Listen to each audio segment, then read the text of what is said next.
ओम वक्रतुंड महाकाय सूर्यकोटि समप्रभ निर्विघ्नं कुरु मे देव सर्वकार्येषु सर्वदा।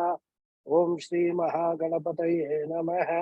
ओम श्री गुरुभ्यो नमः। हरि ओम। सदाशिवसमारम्भां शंकराचार्य मध्यमाम् अस्मदाचार्य पर्यन्तां वन्दे गुरुपरम्पराम्। अस्मद्गुरुभ्यो नमः। श्रुतिस्मृतिपुराणानाम् आलयं करुणालयं नमामि भगवत्पादं शंकरं लोकशंकरं शंकरं शंकराचार्यं केशवं बादरायणं सूत्रभाष्यकृतौ वन्दे भगवन्तौ पुनः पुनः। ईश्वरो गुरुरात्मेति मूर्तिभेदविभागिने व्योमवद्व्याप्तदेहाय दक्षिणामूर्तये नमः। ओम श्री मेधा दक्षिणामूर्ति स्वामिने नमः। ओम सहनाववतु सहनौ भुनक्तु सह वीर्यं करवावहै तेजस्विनावधीतमस्तु मा विद्विषावहै। ओम शांति शांति शांति। हरि ओम श्री गुरुभ्यो नमः। हरि ओम। ओम पार्थाय प्रतिबोधितां भगवता नारायणेन स्वयं व्यासेन ग्रथितां पुराणमुनिना मध्ये महाभारतम् अद्वैतामृतवर्षिणीं भगवतीम् अष्टादशाध्यायिनीम् अम्ब त्वामनुसन्धदामि भगवद्गीते भवद्वेषिणीम्। यं ब्रह्मा वरुणेन्द्र रुद्रमरुतः स्तुन्वन्ति दिव्यैस्तवैः वेदैः साङ्कपदक्रमोपनिषदैः गायन्ति यं सामगाः ध्यानावस्थिततद्गतेन मनसा पश्यन्ति यं योगिनः यस्यान्तन्न विदुः सुरासुरगणाः देवाय तस्मै नमः।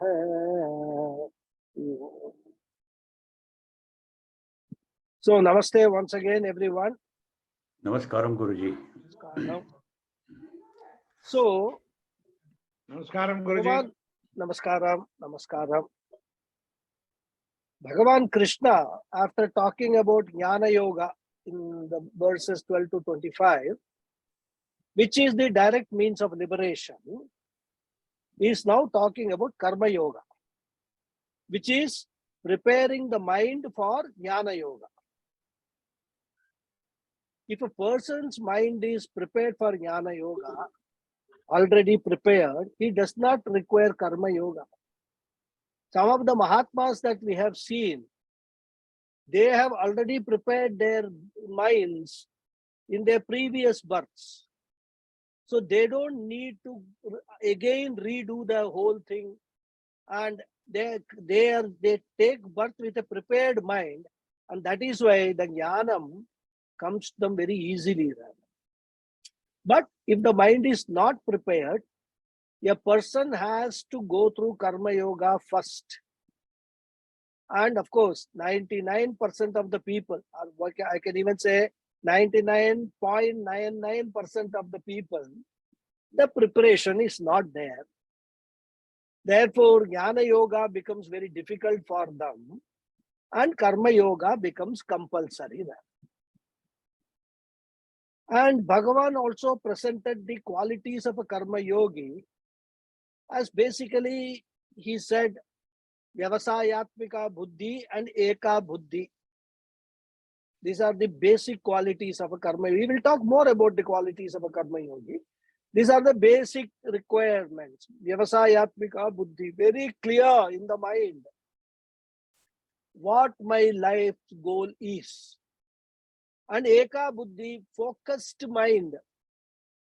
It is focused only on the goal, which is freedom, liberation from samsara, and also it is focused on the means to achieve that goal. Nothing else, the mind does not go anywhere else of a Karma Yogi. And then Bhagavan contrasted this with the characteristics of those who cannot become Karma Yogis. So in the last three slokas that we saw, he highlighted the qualities of such people. And as I said, these type of people consists of mainly two groups, Vedavada Rata hai and Kamatmana hai, whose minds are carried away by their Vedic pursuits to go to Swargaloka after death. And there are others who are bogged down in worldly pleasures. And because of this, their minds are carried away. They are not able to know what is the goal of their real goal of their life is. So they cannot have a Vyavasayatmika Buddhi, a clear thinking, and Eka Buddhi also, one pointedness of the mind to adopt the means to achieve that goal. These people will be chasing different goals at different times, different points in time, and the means to achieve those goals also will be differing. So they are totally confused people.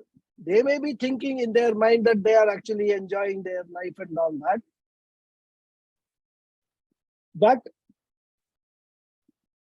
they don't have the necessary requirements for even becoming a karma yogina. So these two, Vyavasayatmika Buddhi and Eka Buddhi, they are the prerequisites for the pursuit of karma yoga, which leads to Chitta Shuddhi and Jnana Yogyata, and which of course culminates in the self-knowledge. Just give me a second. I will just send one message.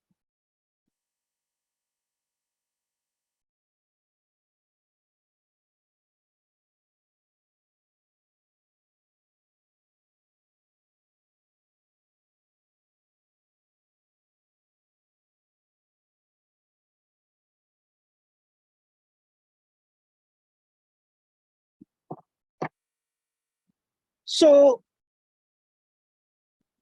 what is required is Chitta Shuddhi.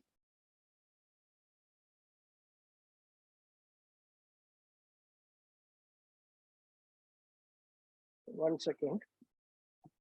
My wife has landed in India and she is having some small problem.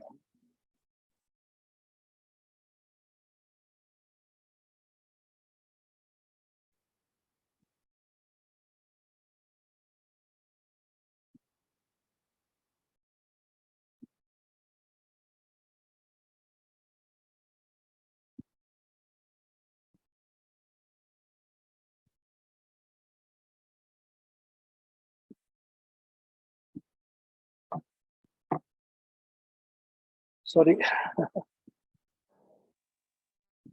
Is she okay? So, sorry.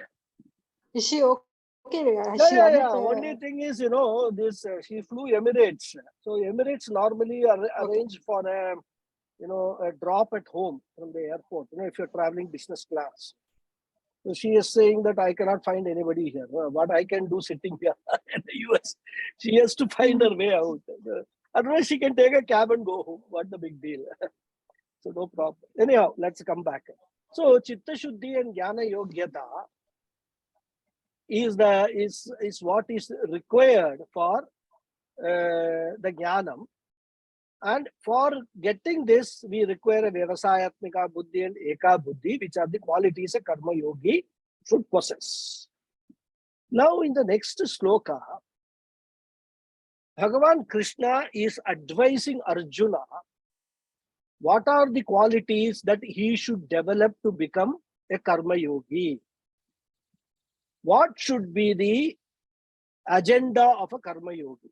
What all things he should focus on?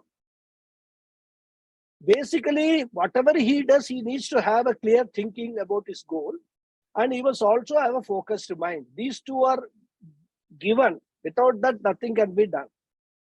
In addition to that, what all things that he needs to focus on, Bhagavan talks in the 45th sloka.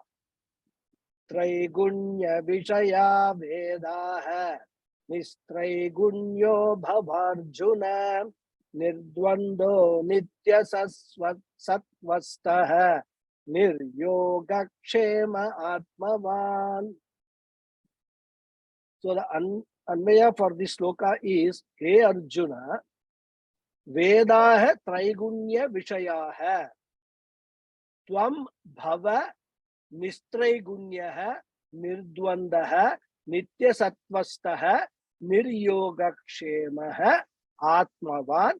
And we can add in the end Cha also within bracket. So, hey Arjuna, O Arjuna, Vedas, the Vedas,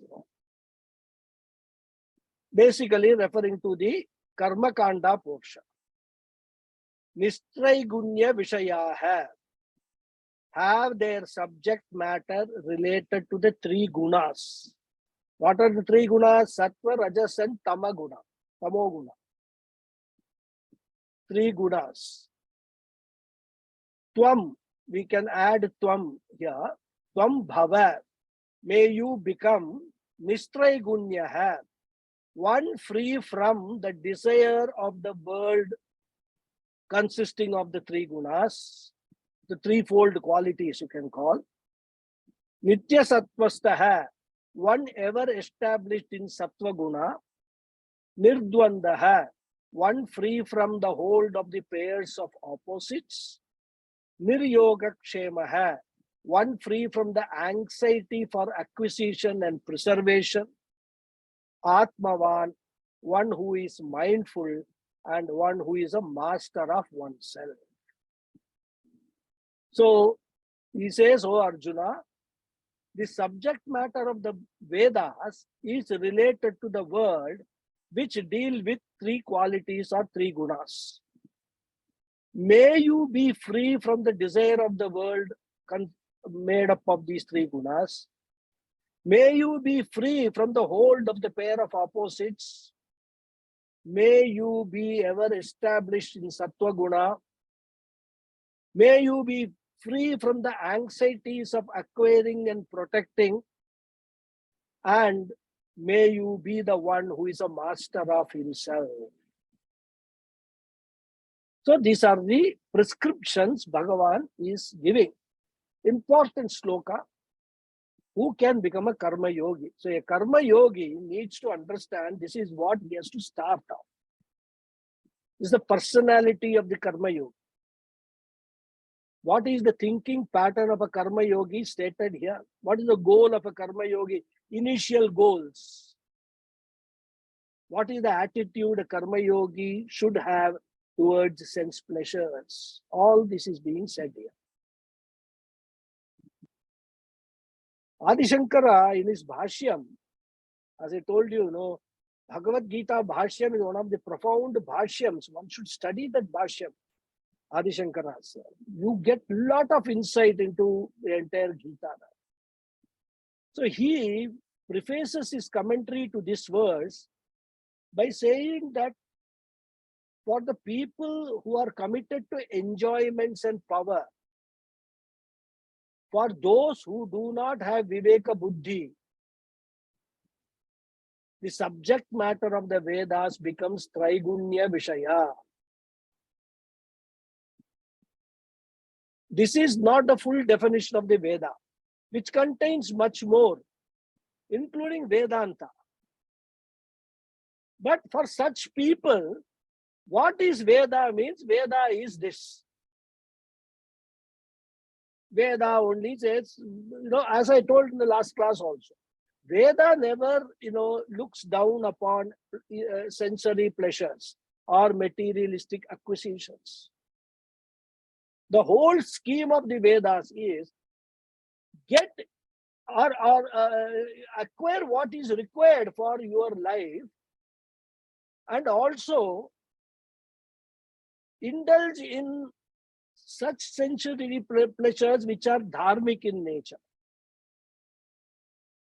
So that Vedas do not look down upon this, but for such people who do not have Viveka Buddhi, that only is what Vedas teach them. That only is the teaching of Vedas. So those who are committed to Bhoga and Aishwarya,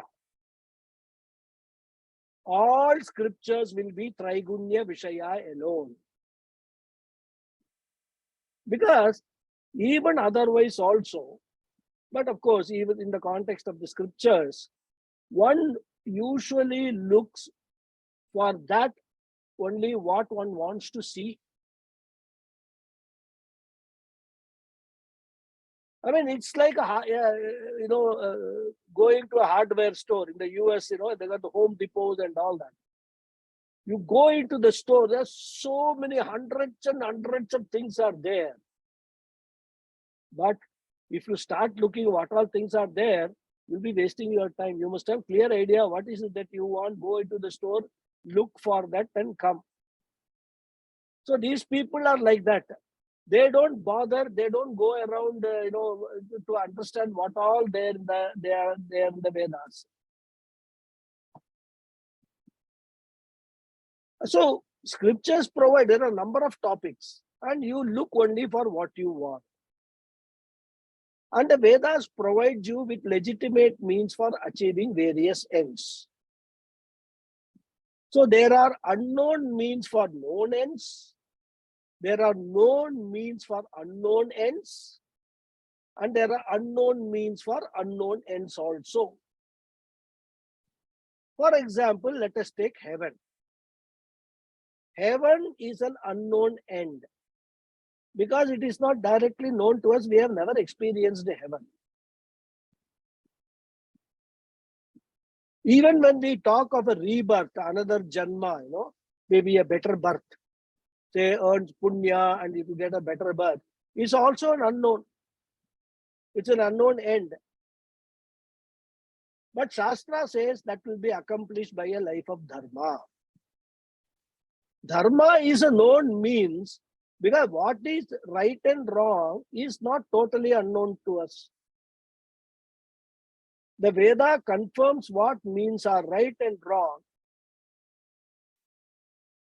what actions can be, what karmas one should pursue, what karmas one should not do. All these things are said in the Vedas. So, Vedas do contain the known means for reaching an unknown end, which is like a heaven or janma, that they are there in the Vedas.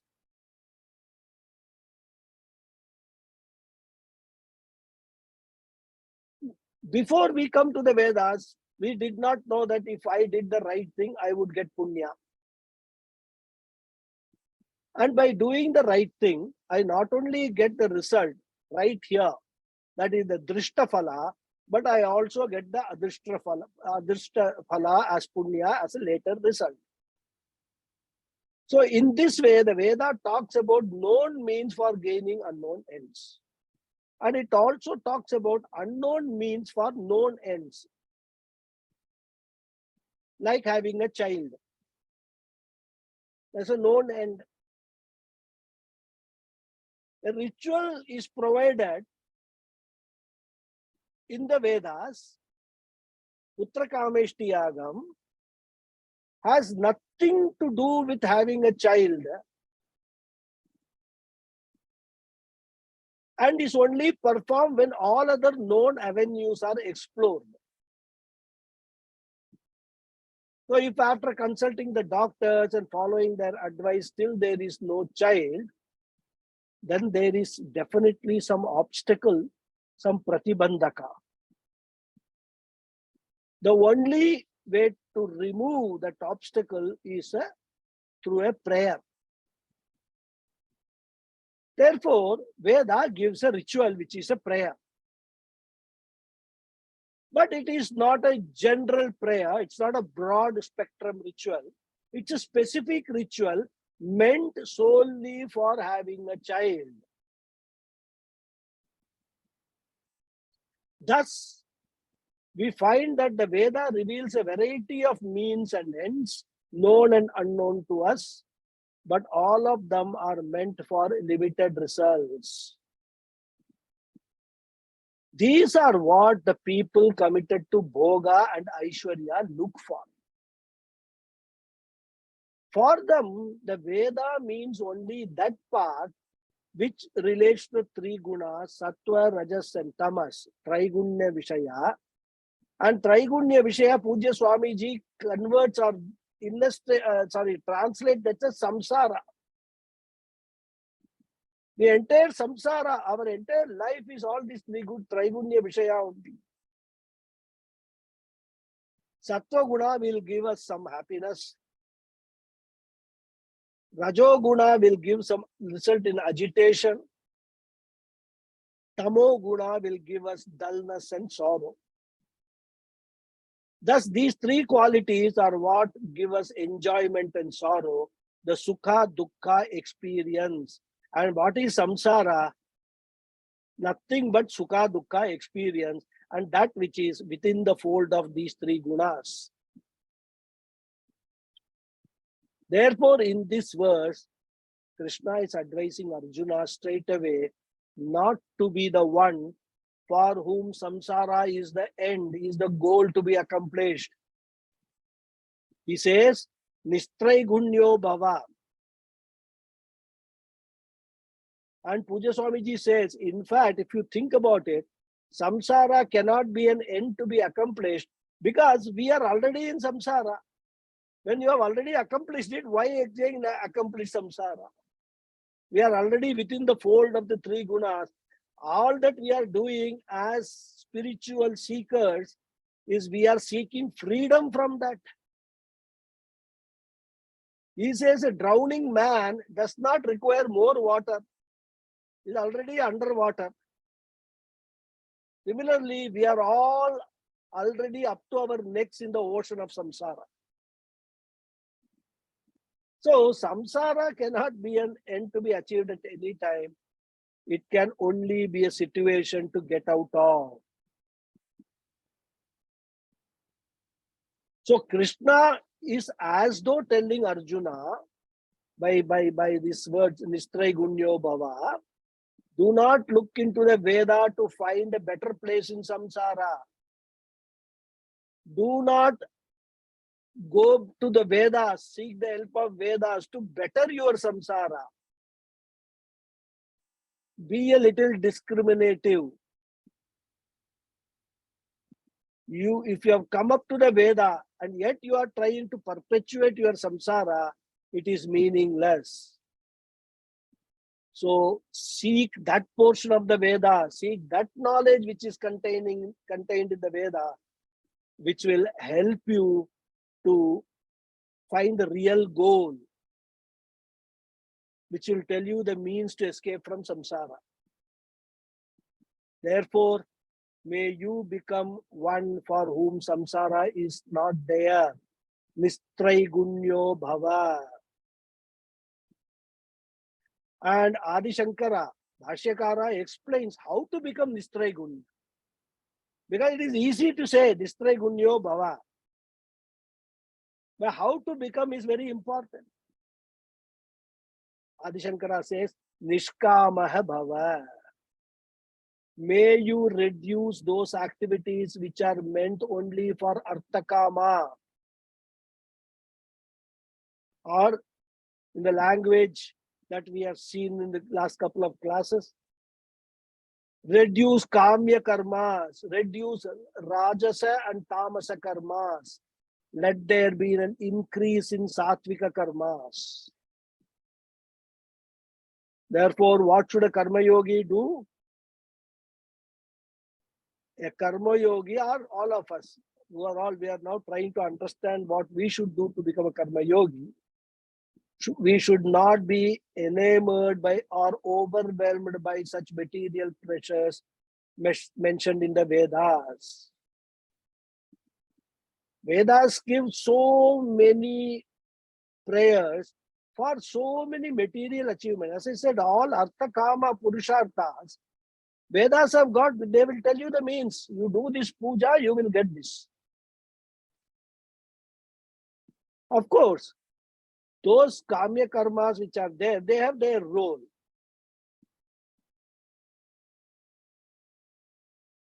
Because a human being cannot just be only in pursuit of, jnana yoga alone.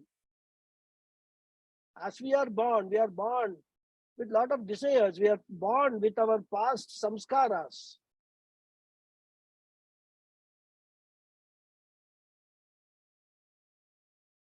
In fact, there is a Subhashitam. Kavya Shastra Vinodena Kalo Gacchati Dhimatam.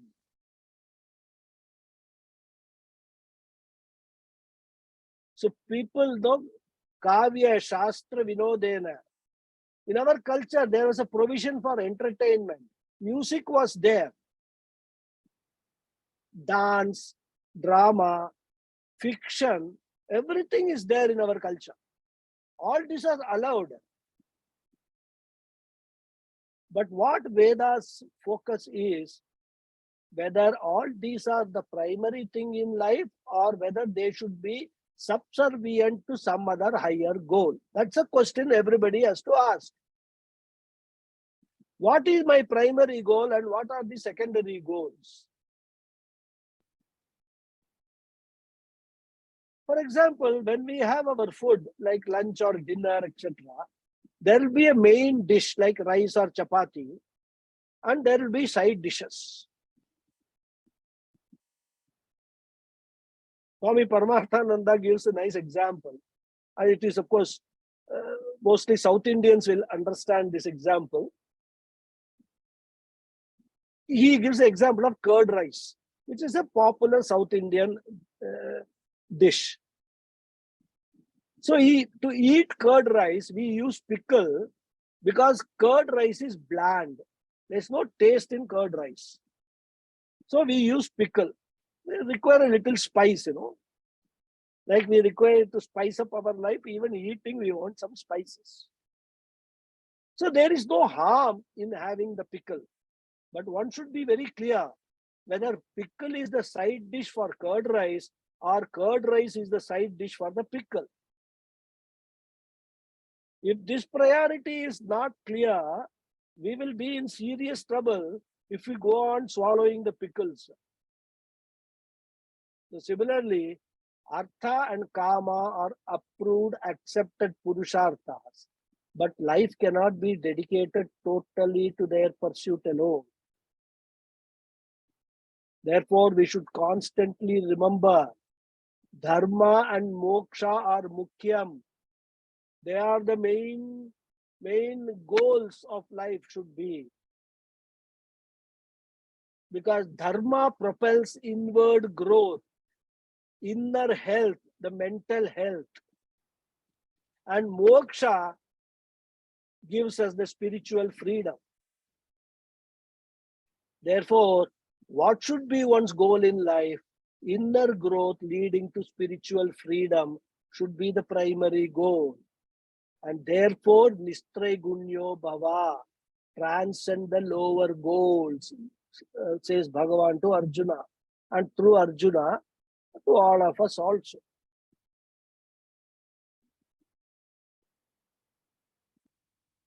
So as I said, Dharma cannot be all the time pursued. Some relaxation, some recreation is required. We do require entertainment. And in the Vedic days, they had their own entertainment, which I mentioned. And one second.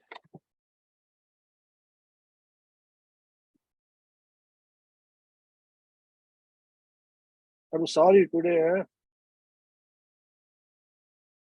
My wife is calling me again and again.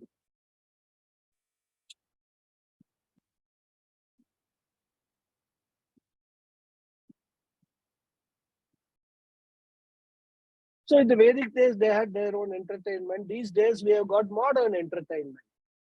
Of course, there should be dharmic entertainment, There should not be entertainments which will pollute the minds of people. And even among dharmic entertainments, they are welcome. But one should not be carried away by them.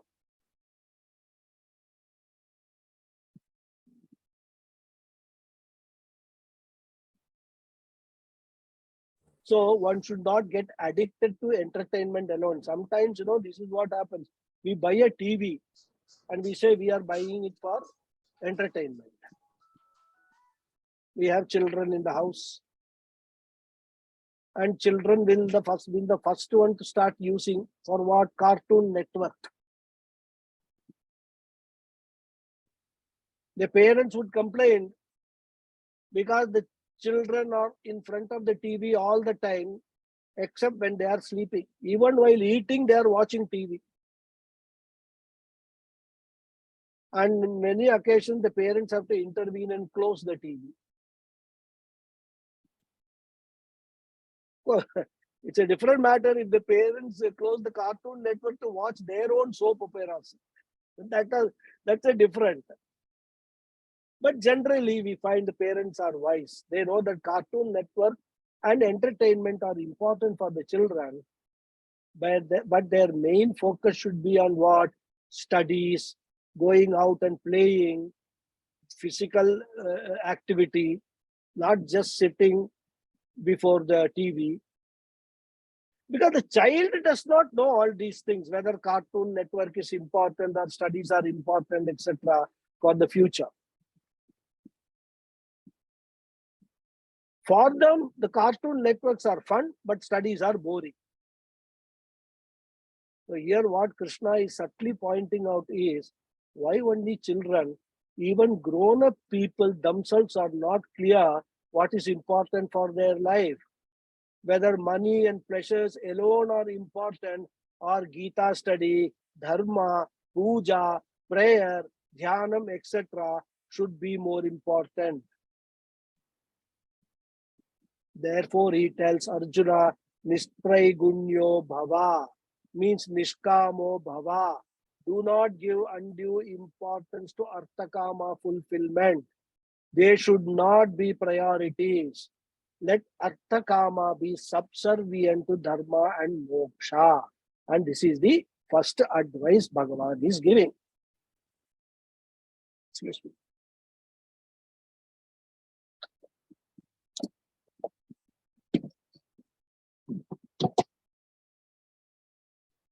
Now, what is the second advice? Nirdvandvo bhava. Dvandva means the opposite experiences. Bhashyakara also explains the words dvandva and nirdvandva in his commentary. He says the causes, the hetus for sukha and dukkha, pleasure and pain, are referred to as the opposites, which is the meaning of the word dvandva here. So the one who is free from the pair of opposites is called nirdvandva, free from the causes of sukha and dukkha. How can you be free from the causes of sukha and dukkha? By not being dependent for your happiness on the presence or absence of anything. That's all, very simple. Don't depend on other things for you to be happy or of course, normally we depend for happy. We don't depend on other things for becoming dukkha. But we have to understand that we should drop our dependence on anything. Cold and heat, for example, can make some people unhappy. If they do, it means that they are dependent on their absence or presence for your happiness. That means they are not nirdvandva. And even when we reduce our kamya karmas, even if we reduce arthakama pursuit, we are going to face so many ups and downs in life. Because the ups and downs in life that we experience are brought about by prarabdha karma.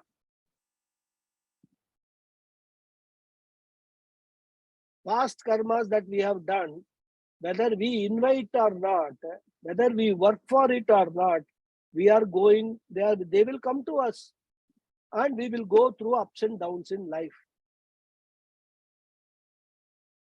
Ups and downs means what? Sukha and dukkha. We go through the pairs of opposites known as dvandvas. like mana, apamana, labha, nashta, jaya, apajaya, comfort, discomfort, happiness, unhappiness, healthy and sick condition. All these things are called pairs. So nirdvandvo bhava means strengthen your mind to such an extent that you can withstand most of the ups and downs in life. As we have seen earlier, we have seen this same concept as titiksha in Tattva Bodha. Titiksha, increasing your endurance for the pairs of opposites. As I said, the experience of the pairs or opposite are inevitable.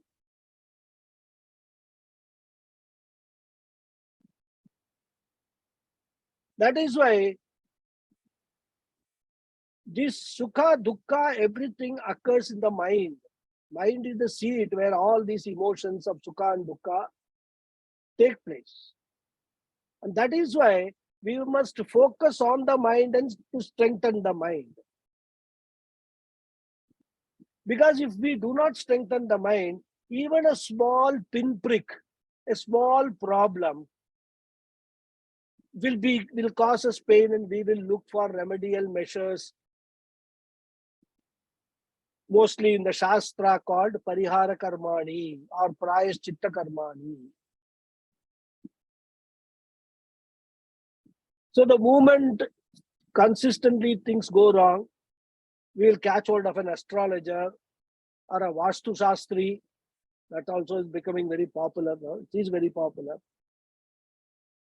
So the astrologer will come up with his own prescription of a parihara. The Vastu Shastri will come up with his own version of a parihara. Then if you are not satisfied, you will go to a palmist also and show your palm. And he will come up with his own version. They all prescribe what is parihara karmani. And they will take their fees also for that. So whether this person's lot improves or not, those people will really thrive by doing all this, recommending parihara karmani. Now what Krishna is saying here is that if we are going to do parihara for everything, including, Pujya Swamiji says, a mosquito bite,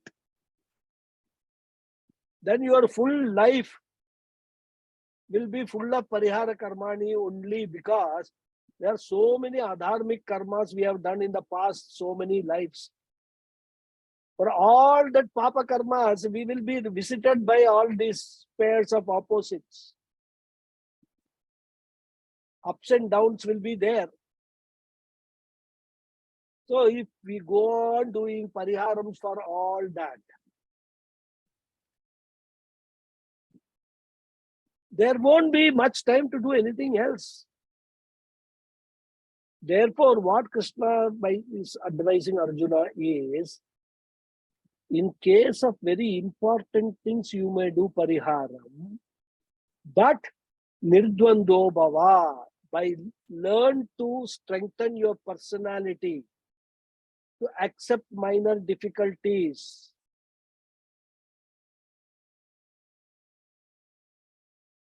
By strengthening your mind, by immunizing your mind, learn to transcend the opposite experiences. Nirdvandvo bhava.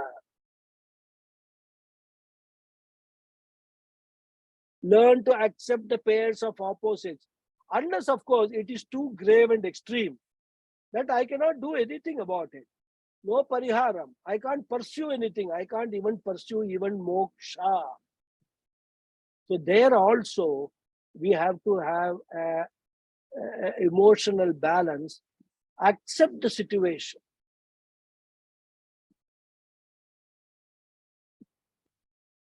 Adi Shankara says in Viveka Chudamani, Sahanam sarva dukkhanam apratikara purvakam chinta vilapa rahitam sa titiksha nigadyate.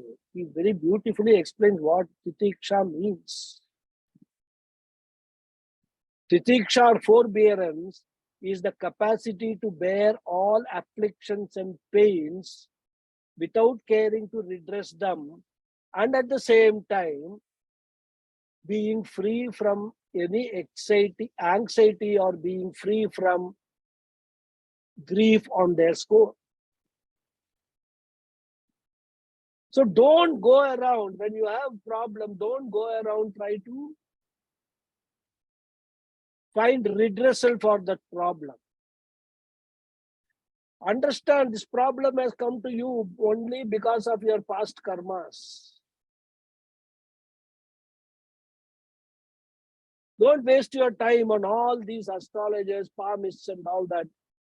You see what pariharam I can do. Accept them, strengthen your mind. Because as Swami Paramatmananda says, all the time some or other planets will be presiding over our life. All planets will bring some good also, all planets will bring some bad or pinpricks also rather. We cannot be rushing for external help for every problem that we face. It is not that we disrespect that. It is not that we disbelieve in astrology, etc., because it is a traditional shastra. But we must understand what is the limitation of astrology. We must understand everything about astrology before, referring to astrology or falling back on astrology for solving our problems. It is a traditional shastra.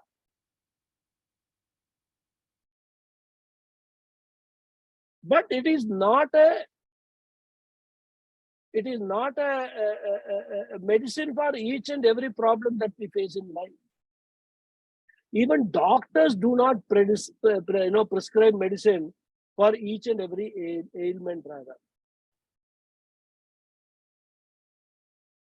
In fact, many of us would have experienced what's a small problem, cough, cold and all that, some minor viral fever, 2-3 days. Go to a doctor. Good doctors will not say, he said, don't take any medicine. Just go, let it, it will go on its own, go away on its own. They have all got a lifetime, 3 days or whatever day, 1 week. Bear with that. They won't give medicine. So like that, small problems when it comes, we must learn to bear with it. And another problem is, if we start depending upon external help for each and everything, what will happen? Our immune system will not have an opportunity to fight and grow strong. I have seen people, at a small problem, they will start taking antibiotics. Over a period of time, they would have taken so much antibiotics, their immune system will stop responding to antibiotics. Such a dangerous situation they will put themselves in. Because no titiksha, they are all, they are able to manage, no endurance. So we must understand that even when we get certain bad times, some afflictions, they are like vaccine for our psychological immune system.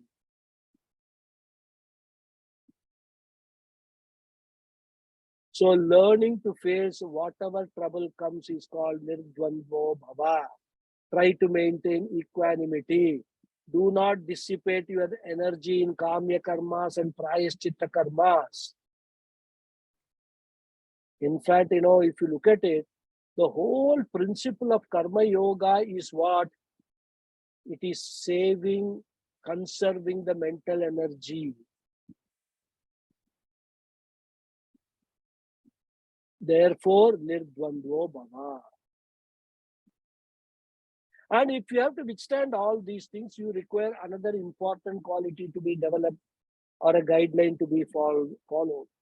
Nitya sattvasto bhava. May you maintain your sattva guna. When sattva is predominant, there is composure, discrimination, inquiry, and knowledge. Rajoguna means action, and action means agitation, ambition, running behind things. Therefore, may your commitment always be to knowledge only. Nitya sattvastaha bhava. So that you can discover yourself to be Nistraigunya. Because as we have seen, Sattva Guna stands for Viveka Shakti. Viveka Shakti stands for discriminative power. So maintain your discriminative knowledge that in life, dharma and moksha are more important than artha and kama. And understanding that dharma and moksha alone primarily decide my security and peace of mind. Artha and kama are only contributory factors. Therefore, they should not be given more importance than they deserve. And this understanding, this awareness that dharma and moksha are more important is called Nitya Anitya Vastu Viveka. Unless we are clear that for me, spiritual growth is more important than material growth, then forget karma yoga, forget jnana yoga and all that. Then, that person will be just focusing only on material growth. So this awareness of giving importance to spirituality is Sattva Guna. Therefore, may you maintain that. And again, how can you maintain that? Again, our Acharya, Adi Shankara gives. He says, Satsangatve Nissangatvam, Nissangatve Nirmohatvam. So only by associating all the times with such sources of knowledge, either reading those books which highlight, focus on the importance of inner growth, or being associated with Mahatmas who themselves do not possess much, almost nil material possessions. Still, they are very happy.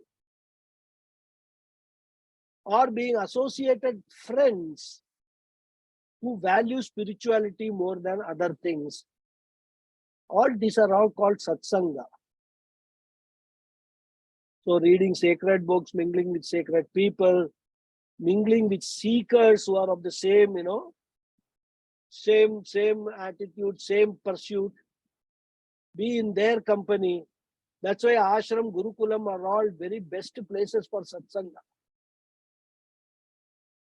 So satsangatve nissangatvam, nissangatve nirmohatvam. All delusions of this life will be removed. Because the material objects have an inherent attraction in them, which deludes a person. Even we can take our own examples. Television set or a mobile phone, initially we acquire them based on a need.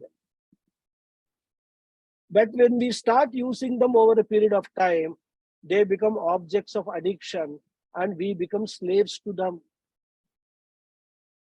Our engagement with these objects obstructs not only spiritual pursuit, but even on many occasions prevents the performance of our normal duties diligently.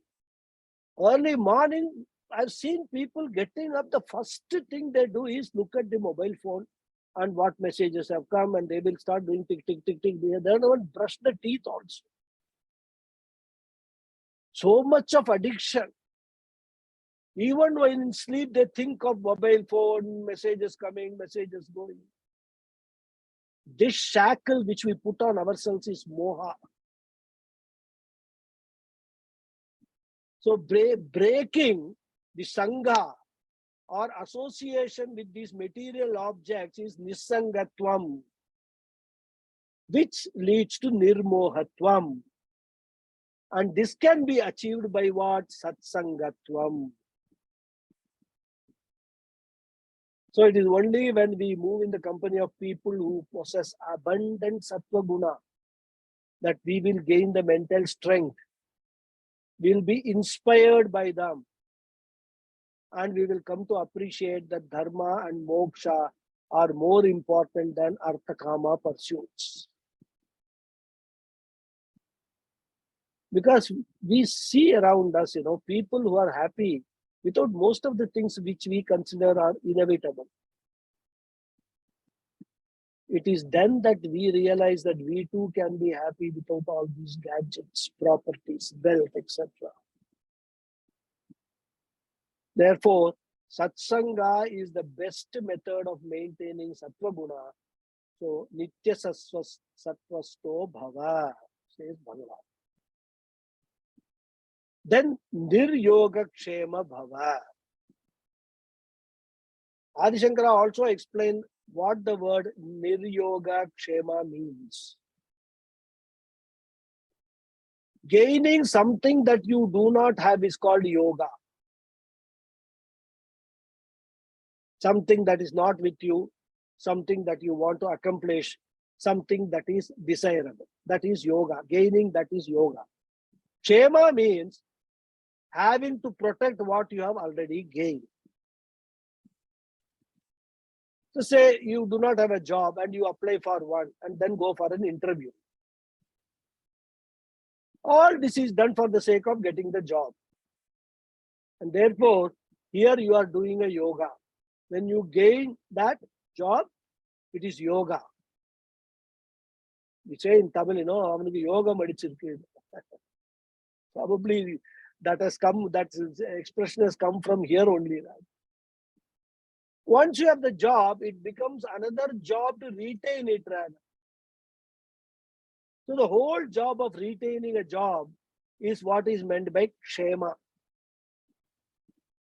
Similarly, earning money is yoga. Hanging on to it, investing it is kshema. Having a child is yoga. Bringing up and retaining the child or not losing it is kshema. Getting married is yoga. And making it work is kshema. Therefore, if we look at it, there is yoga kshema everywhere. And if we see a person's problem, all problems will always be related to either yoga or kshema. Either you do not get what you want, or you have lost what you had, or going to lose what you have. Pujya Swamiji says, from the hair on your head onwards, there are hundreds of things that we are losing which cause problems of anxiety, all of which are yoga and kshema. Therefore, Krishna says to Arjuna, may you, the person who has no concern or anxiety due to yoga or kshema, niryoga kshema bhava. But that does not mean that we should totally become careless about acquisition and protecting what is acquired. We need certain basic things for our survival, and acquiring those basic things for our security is also yoga. Apraptasya praptihi. So acquiring those things which we do not have and which are required for our survival, like food, clothing, shelter, etc. So many things are there. They are all yoga. And kshema means having acquired the need for our security, I am worried about preserving them. Praptasya rakshanam kshemaha, apraptasya prapti yogaha. So in English, what is yoga is acquisition, and praptasya rakshanam kshema is preservation and maintenance. Even if I do not want luxurious things in life, minimum things I need for security, the minimum varies from individual to individual. If you are living in a place like Rishikesh, a minimum blanket is required for you. Blanket is not a luxury in Rishikesh, especially in winter months. So it will depend upon where you live, and food, of course, is a necessity for everybody wherever you live. 2 times meal minimum. Sleep is a necessity. It is not a luxury. Of course, it has become a luxury for some now. So, niryoga kshema bhava, he says. So, what he says is this: the concern for yoga and kshema beyond one's basic needs takes a lot of your energy. People start thinking, what will happen to me in the old age? Whether my children will protect me. As such, we see them, we do not have total faith in our children, because many people have got this problem. Even though my child is good, I do not know what will happen when he gets married, when the spouse comes. My son is good. After daughter-in-law came, he has totally become changed. Or my daughter is good. After my son-in-law came, she has changed her mind. So I don't know what will be in his mind. So Krishna says, no doubt, you work for your security, but understand the ultimate security does not come from what you possess. It comes from only your inner strength. And that inner strength has to be either wisdom or devotion.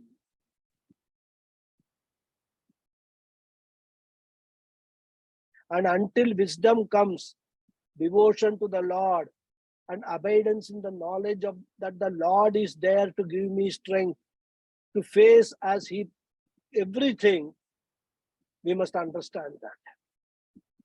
And this is exactly what Bhagawad promises in the shloka in the Gita. Ananyas chintayanto man ye janaha paryupasate tesham nityabhiyuktanam yogakshemam vahamyaham. Don't worry about working for your entire yogakshemam. There is nothing wrong in having your local yogakshemam, your local LIC policies. But understand that the real yogakshemam is the Lord's alone. Therefore, transcend your worry about yogakshemam to be a karma yogi. Otherwise, you will be running behind people, either acquiring or you are protecting them. You will have no time for spirituality. Because the mind will always be thinking, oh, what about tomorrow? What about tomorrow? Therefore, yogakshemaha bhava. Go beyond yogakshemam. Drop your concern about yogakshemam by surrendering to the Lord. Devotion is the only remedy. Have an Ishta Devata and invoke the Ishta Devata in your heart and tell yourself, even if nobody in the world is around me, because we cannot have everybody around us, our family members around us all the time. If nobody is around me, my Ishta Devata, the Lord is within me. That will give you self-confidence. That is devotion. If you do not have devotion to Ishta Devata, you invoke your own inner strength. I have the potential to face any problem in my life. After all, as we are studying, what is Ishvara, what is Bhagavan, it is within ourselves only. So either we believe a God outside or we believe a God inside. And inside God, if we believe, means infinite potential when crisis comes. Therefore, surrender to that. Either to the inner God or to the outer God. That is the only way to drop your worries. Niryoga kshema bhava. So I think there's a time. Atmavan bhava, next class I will take. Okay, I'll stop here. Om Purnamada Purnamidam Purnat Purnamudachyate Purnasya Purnamadaya Purnameva Vasishyate. Om Shanti Shanti Shanti. Harihi Om Shri Gurubhyo Namaha. Harihi Om. Thank you all very much. Thank you, Guruji. Namaste. Thank you very much, Guruji. Namaste, Namaste. Guruji. Namaste. Thank you, Guruji. Thank you. Thank you, Guruji. Thank Hari you. Om. Thank you. Namaste, Guruji. Namaste. Namaste. Thank you very much. Thank you very much, Guruji. Oh, Thank you. you are there. Okay. Yes, managed to Yeah, reach back. Okay, good. Very nice. Very nice. Thank you very much, Guruji. Hari Om. Thank you Good. very much. Have a good day. Any questions, remarks, observations? Today Hariji is not there. Normally he does the, he starts question. He's probably busy somewhere. If there are no questions, namaste. Thank you. Yes. Thank you very much. Thank you. Hari Om. Yes. Unmute yourself. I am here. Oh, you're there. Okay. Yes. Oh, yeah. I I was missing you. Huh. I was bit late. Okay. My apology. Right. No problem. No, because I didn't see you. Normally, your face is show. I see it on the top left-hand corner. So I didn't see it today. So I thought probably you got some other work, and you couldn't inform me like that. No. I was bit late. My No, apology. that's okay. No problem. You have any question or any comment? I am waiting for Akka to open the account. Oh, Akka is already left, I think. No, she is here. She's here. There, okay. Yeah, she's there. Yeah. Well, today's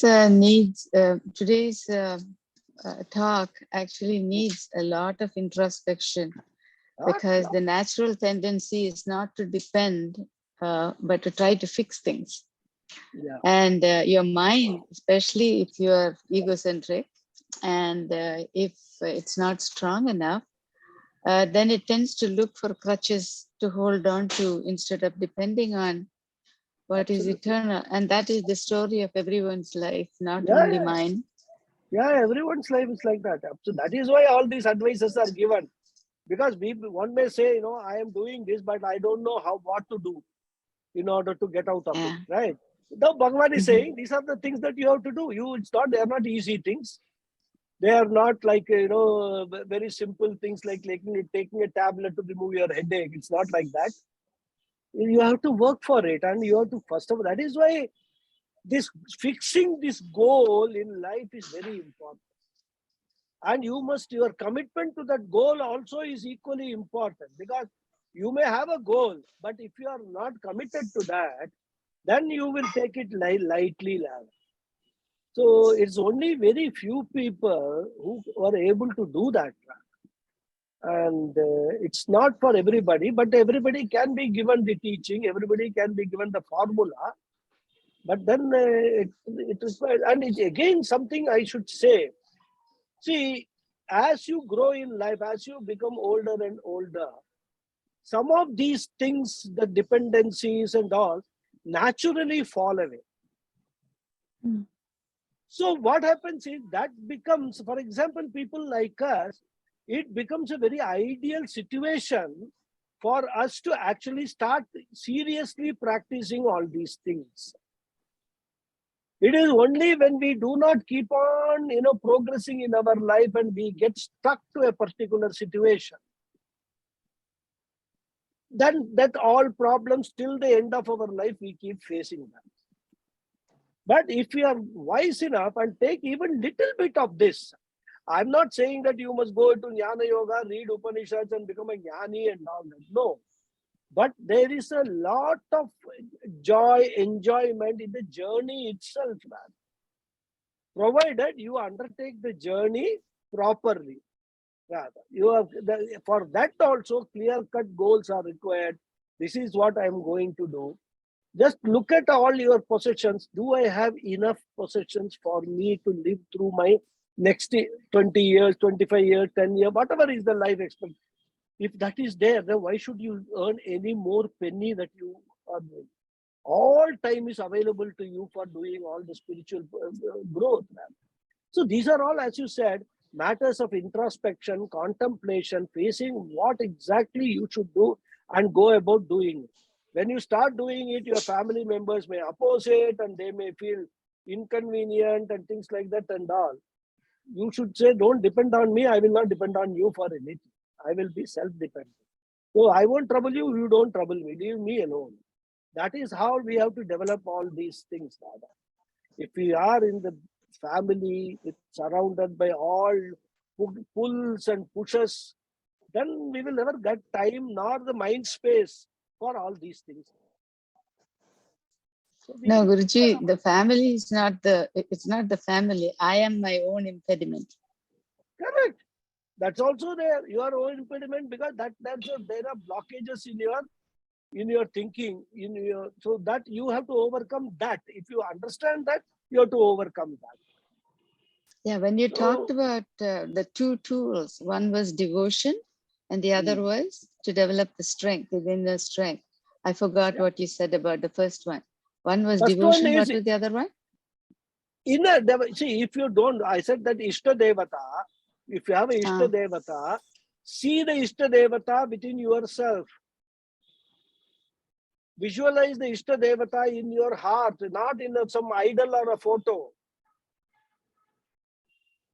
But the acceptance part is, if you can't do anything, that is very difficult. That you have to accept things for that we are finding it difficult. All sudden to accept the situation. What did you mean by acceptance of what? Yeah, acceptance of what? Acceptance, you in this verse, you said whatever the situation is, if you are not able to do anything, just accept it. That is the only way out. Now that is the problem, to accept. No, but you keep going on, you can't trying again and again. That is the how to develop that inner strength is the problem. No, that is left. This is not an individual package. It's all a package deal. It's not that you can, develop inner strength independent of your devotion, your bhakti, your daily activities, religious activities, and all that. Everything is a package. One leads to another. Rather. Inner strength, when you develop, a child does not have any problem in facing any situation. You know why? As long as the child is with the parents, it knows that if a child is playing in a playground, correct? Let us say the mother or father has taken a child to a playground and the child is playing. When the child sees a dog rushing towards the child can have two reactions. It will just stop there. It will not do anything. It will have full confidence that if the dog comes too near me, my father or mother who is there, they will protect me. Or the child will rush towards the parent. Correct? These are the two things that the child will do. So, why that is having, the child knows and he always carries this awareness that there is somebody there, my parents, to protect me, around me. So any problem that comes, even if I am not able to face it, they will take care of it. So what is God for us? Ishvara is nothing but Jagatah Pitaro Vande, Parvati Parameshwara. So if we have that the cosmic forces that I am part of is always within me, I can face any problem in my life. There are certain problems, minor ones, which I may be able to resolve through, as I said, if we want to do it in a shastric way, through prayaschitta karmas, or otherwise also that. But there are certain things which we cannot do anything about it. For example, there are certain ailments. No amount of medicine, nothing can be done. That is it is inevitable end, rather. Correct? Yes, that what time you have right to is. decide. You have to decide whether I want to lead the rest of my life happily, or whether I want to keep on mourning about it, complaining about it, why God, and cursing everybody around me, including God.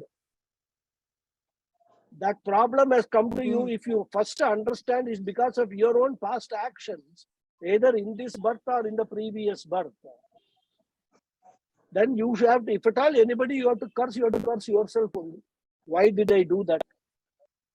So this is the Viveka one has to develop, rather. And you have to continue this process. I mean, there is no time limit. It may take 1 year, it may take 10 years, it may take 50 years. You have to continue this process. It will come. If you go on doing it, it will come.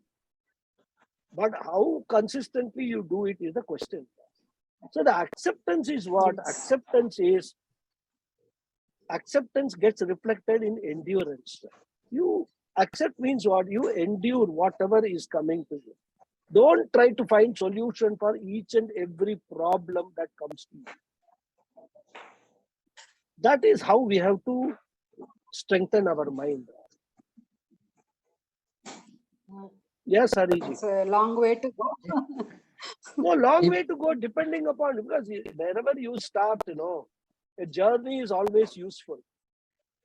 It may be a long way to go for some people. It may not be a very long way to go for others who have already traveled that long way, right? So you must make a resolve.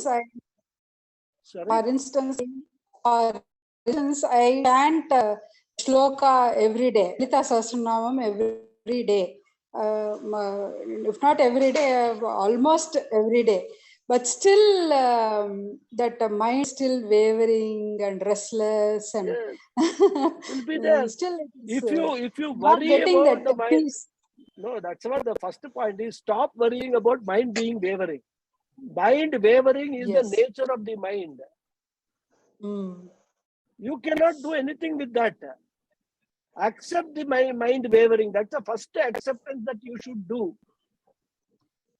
And what happens with the mind is, if you resist the thoughts which come in the mind, the thoughts will come bounce back with higher force. Yeah. That's why Puja Swamiji says, and this happens when you are sitting in meditation, worst situation. Close your mind and you want to focus on something. Let us say you want to focus on Vishnu, one Nama, Vishnu Sahasranama, and you want to do meditation on that Nama. Hundreds of thoughts will come in your mind. Yes. What will you do? Puja Swamiji says, let them come and pass. Don't resist them. The moment you tell yourself, I don't want that thought to come, it will come. 10 times it will come. Yeah. Because your thought, you have consciously said that thought I don't want, it will come. So let the thought come. You maintain your thought on your object of meditation, your alambana of meditation. Let the thoughts come and go. They will all keep coming, going. After some time, they will become tired and they will stop coming. After some time means not in one session of meditation. After a few days or few meditation sessions, automatically these thoughts will stop coming. So acceptance is what? Acceptance is the reality. As they said, mind is a monkey. It is a monkey. It will keep jumping from one to another, one branch to another. Accept that mind is a monkey. Don't resist. Don't try to control the mind. That's why we use the word manage the mind. Don't control it. Managing is allowing whatever is to be happen, let it happen. But at the same time, the main focus of the mind, you keep control over that. So that is what we have to understand. So these are all very subtle things we have to work on, keep on working on. Any resistance will be unproductive. Yes, Hariji. Thank you, Guruji. Thank you. Guruji, this principle of if I without any argument unconditionally accept guna guneshu vartante. If I take only that point, do you think acceptance will become easy? Well, Guna don't- Guneshu, no, acceptance is one aspect of it is Guna Guneshu Vartante is the understanding of a Jnani. Helpless. A Jnani. Yeah. See, when you get the Jnanam, that is, how do you understand what Jnanam is? So, when you are saying that I am a Akarta, I am a Abhokta, Yeah. you are still you are seen to be engaged in actions, in karmas. So, from a point of view of other outsider, he is a Jnani, he is still doing his karmas. But from a standpoint of the Jnani, I am not doing any karma. It is my gunas which are there in my physical, in Stula, Sukshma, Jnana Sharira, the Karana Sharira. Their interaction is what these karmas are happening. Indriyateshu vartante. All Indriyas are interacting with other Indriyas and these karmas are happening. I have nothing to do. If you get that understanding and abide in that understanding, you become a Jnani, you stop all your punya papas. Because you are disengaging, Nisangatvam happens with karmas. No Witness. punya papa. Witness. So Guna, Sakshi. huh? Sakshi. Sakshi. Yeah, you are a witness. I am only a Sakshi, I am only a witness. I am not doing these karmas. You may think that I am doing the karmas because you are only seeing my body, mind, sense complex. You are not seeing what I really am. You are only experiencing my body, mind, sense complex, which is not me. They are only a residence where I am staying temporarily for this janma. That's all. In fact, they are the body, mind complex, the reflecting medium for me to make them sentient. That's all. So that is a Jnani's understanding. So when you say Guna Guneshu Vartante, and that he understands after having accepted everything. I mean, acceptance is, this is not through this he accepts. It is the result of acceptance. Guna Guneshu Vartante. That is how we have to understand. Guruji, in this connection, I have a query. It is not directly related to the class which you took today. Can you kindly differentiate between Karma Yoga and Buddhi Yoga? Karma Yoga and Buddhi Yoga. Which yoga? Buddhi Yoga. Buddhi. Yeah. I'm in the class, I'll call you later. Karma Yoga and which yoga? Buddhi. Buddhi Yoga. Huh. What is Buddhi Yoga?